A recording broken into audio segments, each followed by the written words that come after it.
Hello everyone, welcome to Witch Hollow Homestead, and I thought I would, oh there's a bee, I thought I would show you the garden beds that I have planted so far and what's in each of them. I hope you can see me okay, I'm kind of far away from the camera, but I think it's okay. What I will do is I'm going to get a close shot of everything, and then I'll talk about where I planted it and why. And then I also have a screenshot of the plans that I drew for the garden and what's in each spot. That way, maybe that helps you out, or maybe that gives you some ideas for the future, or maybe it even points out what not to do. I'm not too sure. So, this is my 5th year of having a garden.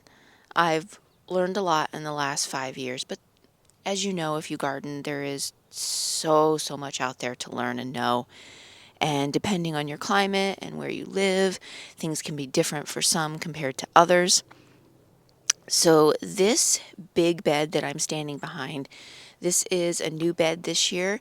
And in this bed, I did tomatoes and the companion plants for the tomatoes. I wanted to get a big bed for the tomatoes because I like heirloom tomatoes, and I've been using pots to grow the heirloom tomatoes in, but while they're okay, you can tell that there was a lot more potential in the plant, and the pots just didn't have the space. So with this bed, it's 32 inches high, and that way I'm going to get the root depth that I want for these.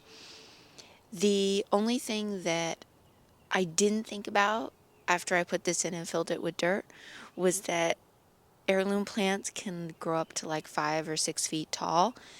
So I'm not sure how I'm going to harvest tomatoes if they're too high. That might be a job for Mr. Witch since he's a lot taller, and he might even need a ladder for that.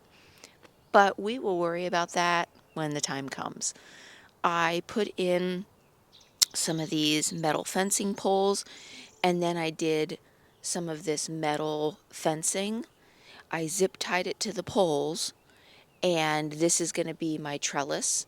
And I have tomatoes on each side, and then in between I planted companion plants. I'm hoping this trellis withstands. I pushed them down in quite far.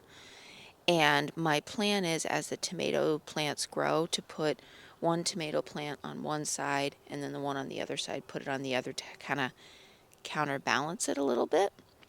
I'm hoping it all works because I think it's going to look really pretty. I have lemon boys and I have Cherokee purples in here.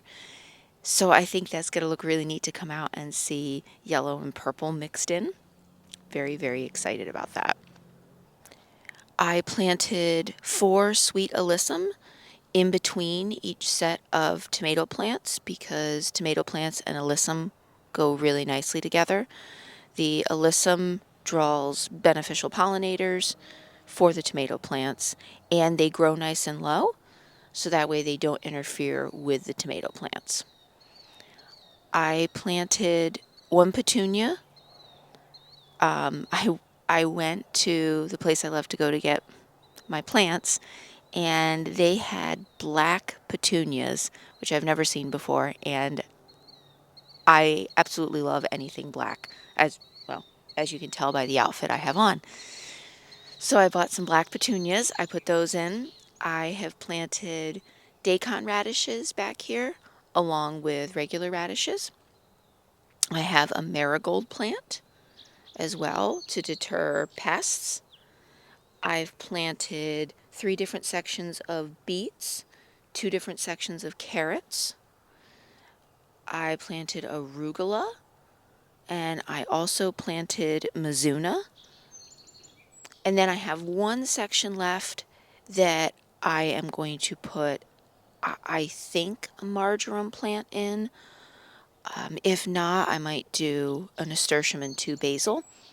The 2 basil that I planted, 1 is coming up, the other one isn't yet, which is fine. A little slow to come up because it's been a little cool. And with the marjoram, the greenhouse didn't have marjoram this year, so I had to order seeds, which I got those yesterday. and I will be putting them in. As this bed progresses, I will do videos showing you how everything looks. So this is just the start of everything growing. And I did seed the beets, the carrots, the arugula, daikons, regular radishes, mizuna. That was all seeds that I purchased and put in. The only thing I bought from the greenhouse was the alyssum, the marigold, petunia, and tomato plants. I know I can seed my own tomato plants. I tried it a few years back, and what I didn't like was that I could buy any tomato plant I wanted, even if it said I could grow it in this climate. And then when it came to actually growing it, they didn't grow very well here. They needed a lot higher heat for a longer period of time. So I really stick to getting my tomatoes from the greenhouse since they're specific for this area, at least for me. And I know they're always going to work. Thank you so much for joining me today, and I will do another video showing you one of the other beds. Happy homesteading!